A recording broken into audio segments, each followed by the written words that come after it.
Hi, this is Becky at SELCO. I'm the cataloging librarian here, and in this video I am going to show you how to catalog originally a local book in Horizon. Alright, once you're in Horizon, the easiest way that I find to create a new record is to use the cataloging templates that we've created in Horizon for this purpose. So if you expand your cataloging folder, then go to Bibliographic Record and choose the one in the middle that says Create New Bib. Once you double click that, a work form box will pop up giving you a whole bunch of options. Choose the one that fits best. For us, this particular one is a book, and hit OK, and you'll get a blank work form. And as you can see, along the left-hand side of the record, all of my mark fields are labeled, telling you what they actually are, which is really helpful when you're cataloging a record from scratch, so you can kind of see what you're supposed to put in each of the fields. To get those labels, you have to have a mark record open. It can be any mark record at all, but you have to have a record open. Go up to the View menu and choose the Labeled button. I already had it on, so unchecking it takes it away, but if I go back in, select Labeled, my labels come back up, and now I can see a little bit more of what I'm doing. I can pull them up. So I'm going to show you the pictures of the book that we're going to be cataloging. The book is called Doctor, Lawyer, Indian Chief by Eric V. Sorg, and I've got a few pictures for you just so you can see where we're actually getting all of our information from once we start cataloging, and I'll be referring back to those as we go. I find that the easiest place to start when you're cataloging a book is cataloging the title, because that's usually the most prominent thing that you see on the book, so it's the easiest place to start. With RDA rules, you can either you don't have a chief source of information anymore. You take from the source that is most complete, the source where you see the most information, the most complete form of the author's name or the title. In this case, as you can see from the pictures, the title page and the cover are exactly the same, so it doesn't really matter where you take the information from. So if we go to the record, you can see I've already entered in the title as we find it. It's Doctor, Lawyer, Indian Chief, The Life of White Beaver Powell, Buffalo Bill's Blood Brother by Eric V. Sorg. And as you can see, we have both a title and a subtitle. You usually can determine subtitles either by font size or by placement on the page. In this case, you can see Doctor, Lawyer, Indian Chief is set apart by the scroll work and the font size, and the subtitle comes below it in a smaller font, so you can tell it's not part of the main title from that font. And then in both places, you see Eric V. Sorg as the author, and it's spelled out with that V in there, so you want to make sure and put that as your 245 subfield C. The author statement of responsibility is exactly how you see it on the book. So in this case, Eric V. Sorg. From here, since you've already put your statement of responsibility into the subfield C in the 245, you can go ahead and fill out your 100. In this case, it is a personal name, so you keep it as a 100 field. We're filling it in how we imagine the authority record would be, since it has that distinctive middle initial. That'll be a way for us to tell it apart from other Eric Sorgs if ever it does get entered into OCLC. So last name, first name, Sorg, Eric V, and your 100 and your 245 are complete, except for the fact that since you're originally cataloging this, you have the material in your hand, so it's no longer on order. So you definitely want to take that subfield H out. So go ahead and delete the information in there. You can highlight the subfield and delete it. And now you have completed the first two pieces of your mark record. So from here, because you've probably looked over the book to find your chief source of information, I usually just put in the ISBN just because it's a quick, easy number. If you've got a barcode scanner, you can scan it in, otherwise you type it in. I found my ISBN information on the back cover. You can kind of see it in the picture, it's a little blurry, but you find it there. Otherwise you can usually find it on your title page verso, your TP verso as well. Yep, right in the pre-cataloging information. So once you've found the ISBN, if you flop over to your record once again, it goes in that 020 field. When I'm entering ISBNs, I usually don't enter any qualifying information, such as what kind of binding it is or the price. Usually you can find that information in your item statement, and we use ISBNs for a number of other things, and sometimes it's easier to find them without that qualifying information. So in this case, I haven't put it in. Okay, now that you have your ISBN, from here, I usually check on the material to see if there's an edition statement, and in this case, there is first edition on the TP verso, so you just go ahead and type in first edition. With RDA, you don't have to worry about any abbreviations or any formatting, it's just how you find it on the record. That's a pretty easy step, so we're going to move right on to your publication information. For RDA, this is a 264 field, and it's the same as regular. You find your place of publication. In this case, it's Austin, Texas. Typed it out, no abbreviations. You type it exactly how you find it on the material. Next up, your subfield B is your actual publisher, your publishing house. In this case, the publisher is a place called Eakin Press.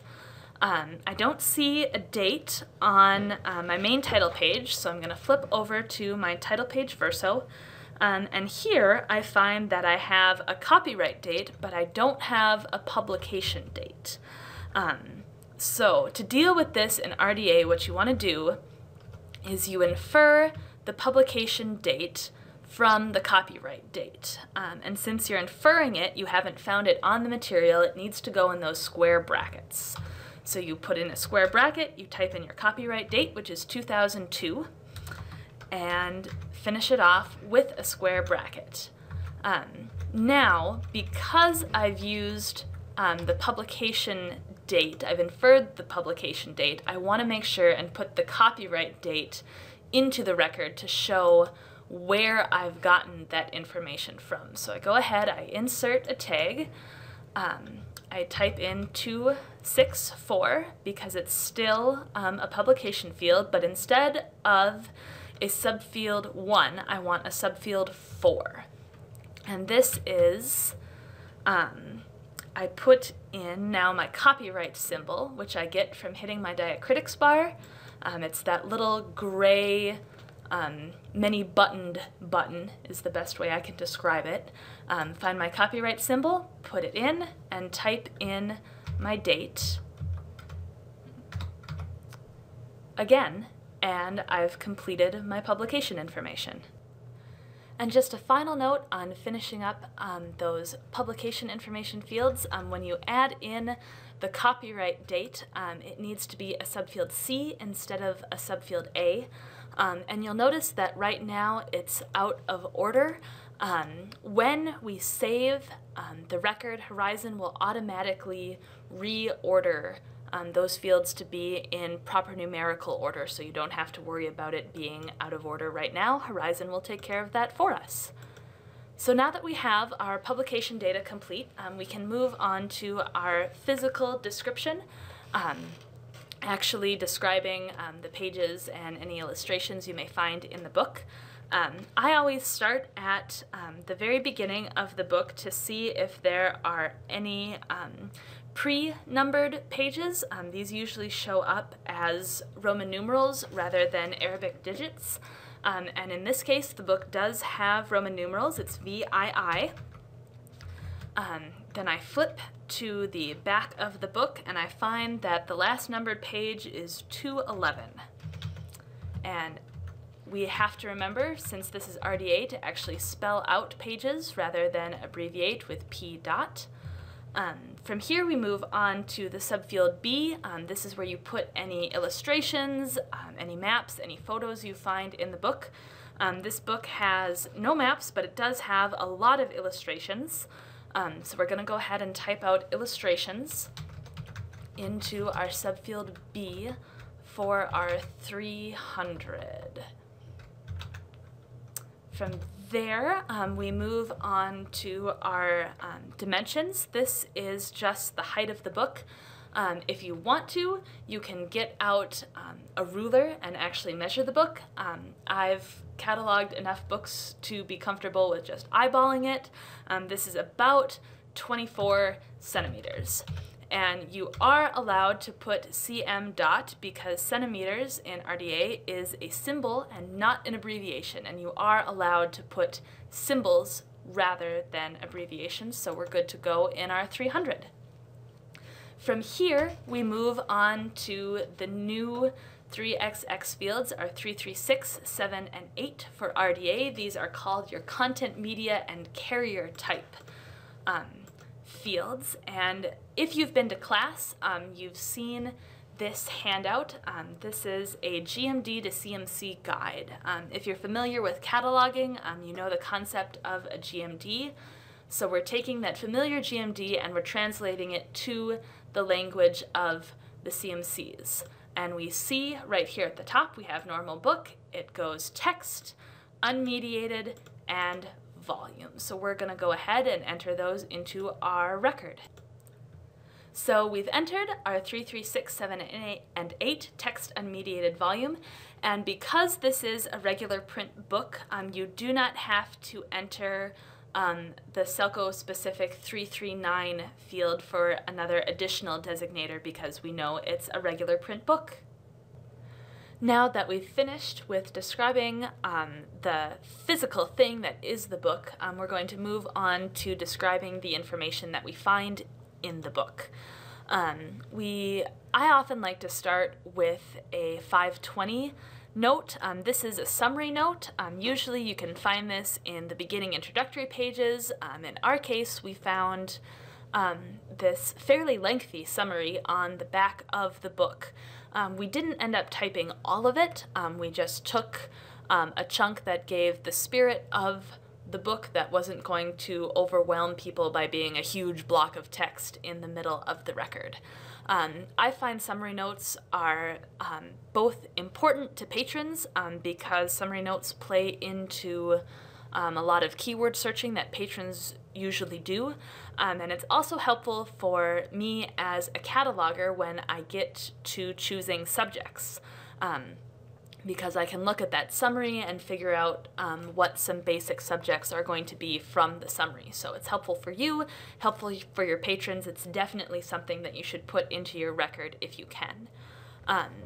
One other note that we're going to add, when I was flipping through the book looking at pages and illustrations, I noticed that this book has both an index and a bibliography since it's nonfiction. So we are going to go ahead and insert a new tag, and if you don't know, you can go to this particular list and find your 504 note is your bibliography, etc. note, which is the note you want since you're entering a bibliography.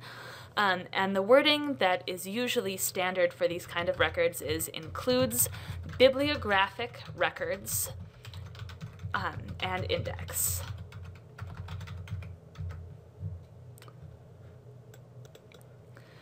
And I misspoke just for a minute there. It's not bibliographic records, it's bibliographic references.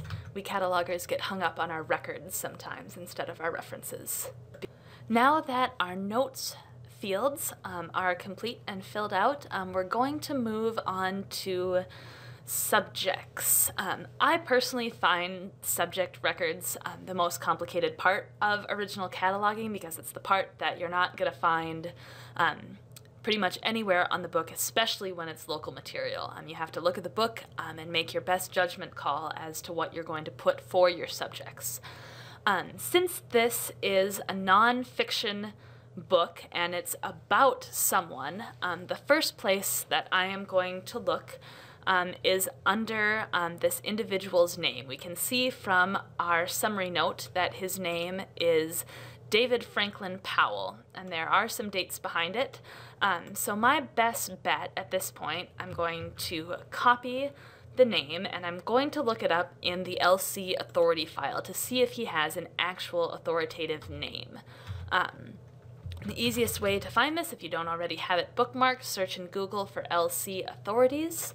It is, lo and behold, the first site that pops up. So we follow the links, we search authorities, and into that text box we'll put the name, and we want to search it as a keyword authorities just to make sure we know where to find it, and we do the most general search first so we can cover all of our bases.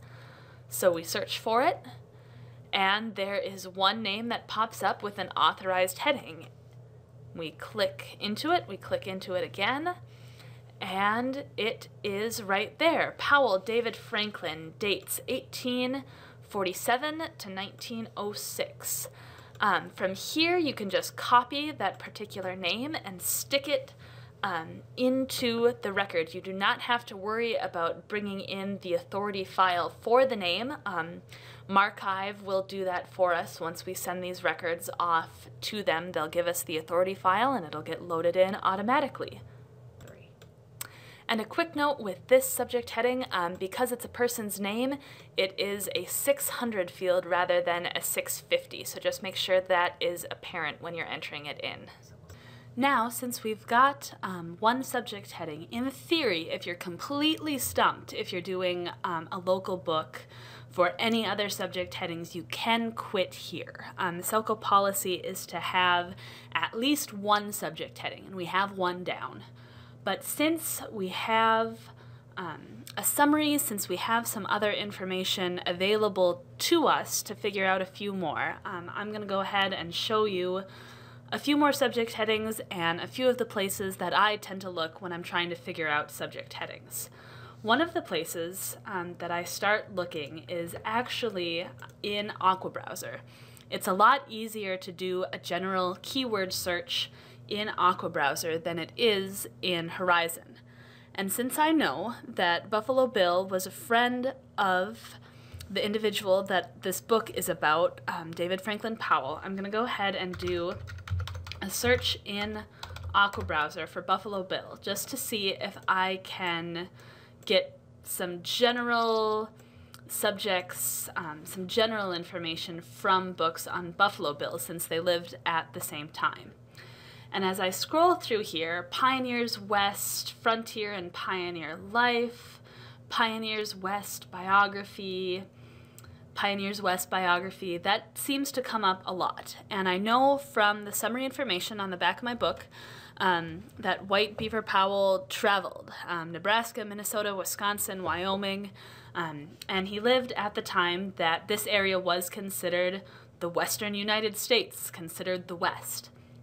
And so I think that subject heading is fairly applicable for the book that I'm working on as well, and so I'm going to enter that in as subfield A, Pioneers, subfield Z, the geographical designator as West US, and subfield B, V, the form designator as Biography. And since I'm entering it as a new, I'm going to go ahead and browse this particular link, and yes, Pioneers West Biography, fantastic. I'll link that, and I've got another subject heading down. Another helpful place that I tend to look when I'm trying to figure out subject headings is in OCLC. I can pull up either my local client or use the browser, and I tend to do, since it's a biography, a title search on the subject's name. I know his name exists as an authority file. We've already put that in as a subject heading. But I just search his name as a title just to see if his name comes up in any other works. Sometimes this works, sometimes it doesn't. It all depends on what you're cataloging. I see 28 records, so I scroll through and I look at, oh, number 17 says Notes on the Medical Practice of David Franklin Powell. And I already know from my book that he is a physician, he was a doctor. And so I think that I'll be able to use physicians as a subject heading, and I'll use the same subfields, the same designators as I did for the subject above, since they still apply here. Now we've got 3 subject headings. We've added the individual's name, we have pioneers, and we have physicians. But there's one more piece of information that I found looking at the back of the book, and I'm going to show you the picture here very quick. Just at about the 3rd paragraph down, it says, in the political sphere, Powell became the mayor of La Crosse, Wisconsin. And since we're fairly close to Wisconsin, I think it would be probably pretty ideal to add that in, since it's a bit of local information, or at least regional information. And so I'll add in mayors, and I'll do 2 geographical subject headings. And when you use more than one geographical subject heading, you always work from larger to smaller designations. And so once I've finished entering it in, the subject heading is going to read Mayors, Wisconsin, La Crosse, Biography. And since all 3 of these subject headings start with 650s, they start with pioneers, physicians, mayors, it's appropriate to keep them as 650s. And with those, I believe that we are done with our subject headings. Now that we've finished with our subject headings, we're pretty much done with the main bulk of the record. The last step is to check over the fixed fields up at the top to make sure that those are correct for the material that we're working on. And these, it's pretty easy just to scroll through with your cursor. Look up here in the header in this field status, and just scroll through them, and if you don't know what they are, we hit F12. So we're looking in our leader field, our OOO field. We see that our record status, it's a new record. The type of record is language material. We're cataloging a book. Our bibliographic level is a monograph, an item. We're not cataloging a serial. We're not cataloging a set of books like an encyclopedia. This is one single book, so it's a monograph. Our type of control level, if you hit F12, it's not archival control, so it's no specific type of control, so we accept that value. Our encoding level we do want to change because you're doing full level cataloging. You have the material in your hand, you've done a full complete record, so we want to say I, full level by an OCLC participant. We are OCLC participants, so that's the proper encoding level for here. The next up is the descriptive cataloging form, and this also needs to change. We hit F12 because we are no longer cataloging with a CR2. We're cataloging with RDA. We do not have a specific element value for RDA yet, but we are cataloging to ISBN punctuation, our periods, our semicolons, our colons. And so that's what we put in for our value here, is I. And there are no linked records. This record stands on its own. So with that, the leader field is done.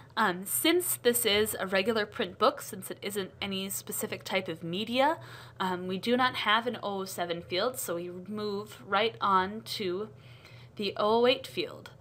We only have, actually, we have technically 2 dates. It's not just a single date, it is both the publication date and the copyright date. So we accept T for our value there, and then we fill in our dates.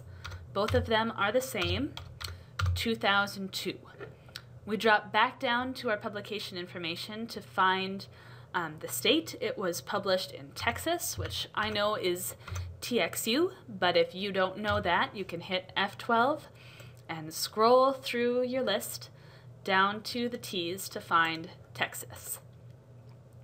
Now, illustrations. We do have illustrations in this book, and it's just illustrations. It's not maps, it's not charts or plates or anything like that. It's just plain old illustrations, which is an A. The audience level, once again, this is probably either going to be adult or general. I tend towards general just because a high school student may want to pick this up as well. Form of the item is none of the following. It's just a regular old book.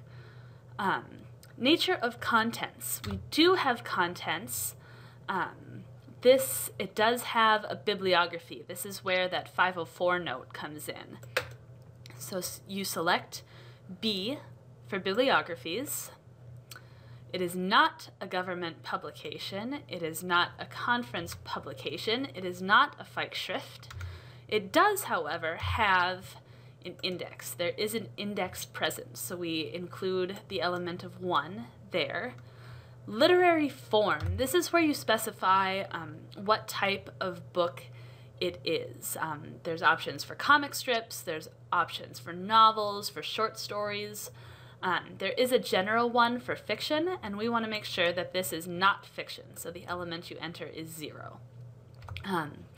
This is an individual biography. This field is for biographies specifically, and it's not an autobiography. It was written by someone else, and it's just about one singular person.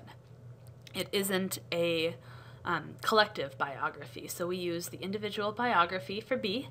The language is English. That fills in automatically. And then we haven't modified our record at all. We've just used the plain normal work form. And our cataloging source does need to change. We are not the Library of Congress. We are not the Cooperative Cataloging Program. We are a different source. We are ourselves. So we use D. And that finishes off the fixed fields. So there's just one more small step that we need to do.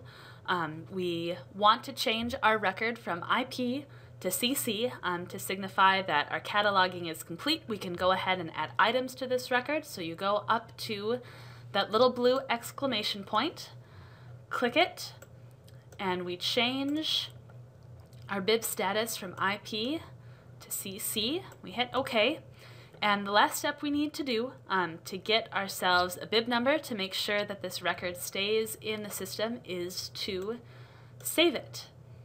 And this reorders our fields. It makes all of our subject headings searchable, and you see that it now has a created date and it has a bib number. So that is how to originally catalog a book. Thank you for watching.